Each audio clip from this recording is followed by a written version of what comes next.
Hello everyone and welcome back. I'm the Tilted Crown Gourmet. So originally this recipe was designed for Halloween, so it was called the Spooky Eye Cheesecake.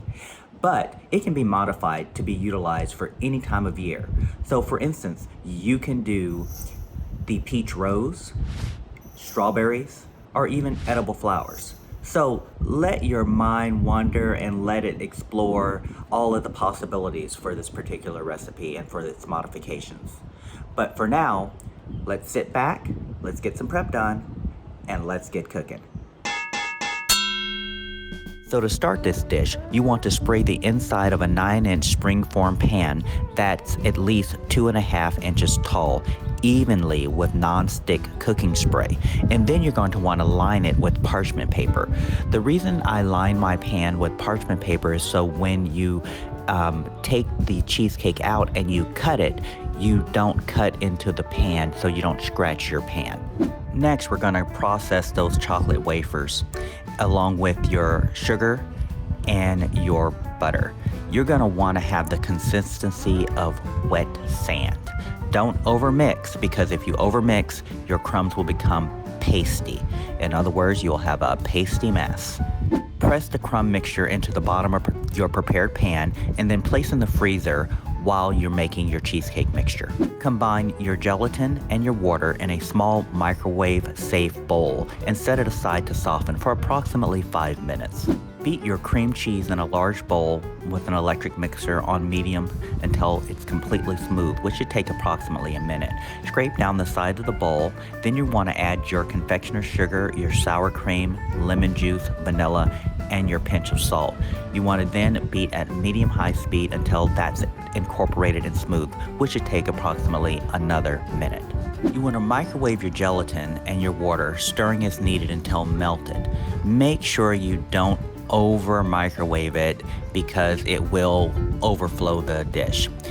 Then you want to add your gelatin to your cream cheese mixture and beat on medium to combine for approximately 30 seconds. Pour your cream cheese mixture into your spring-form pan and smooth out the top.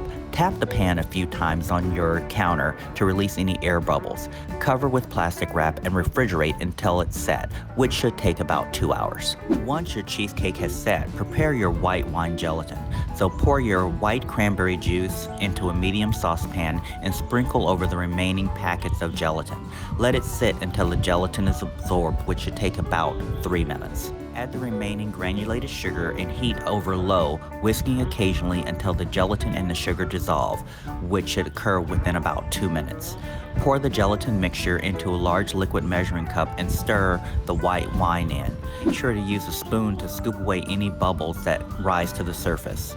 Then you want to refrigerate, stirring every 10 minutes until the gelatin just begins to thicken and it's the consistency of thin fruit jelly, which should take approximately 30 to 45 minutes. In the meantime, you're going to gently push your blueberry into your leche. Press the eyeballs firmly into the cheesecake layer, creating a spiral design.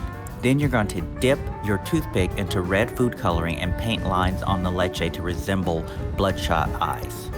Remember, at this step, you can substitute in your peaches, strawberries, or edible flowers. Gently pour your wine mixture evenly around your fruit, coming up approximately 1/4 inch. Refrigerate until it's set, which should take about 10 minutes. Then you're going to pour the remaining gelatin mixture over your cheesecake and you refrigerate that until it's completely set, which should take approximately 4 hours. However, it's best to let it sit overnight. Use an offset spatula to carefully loosen the sides of your cheesecake from the pan, then open the clasp for the outer ring. At that point, you're gonna cut, serve, and bon appetit. I would like to thank you for continuing to watch the Tilted Crown Gourmet. Don't forget to like, subscribe, and share, as this assists with the YouTube algorithm.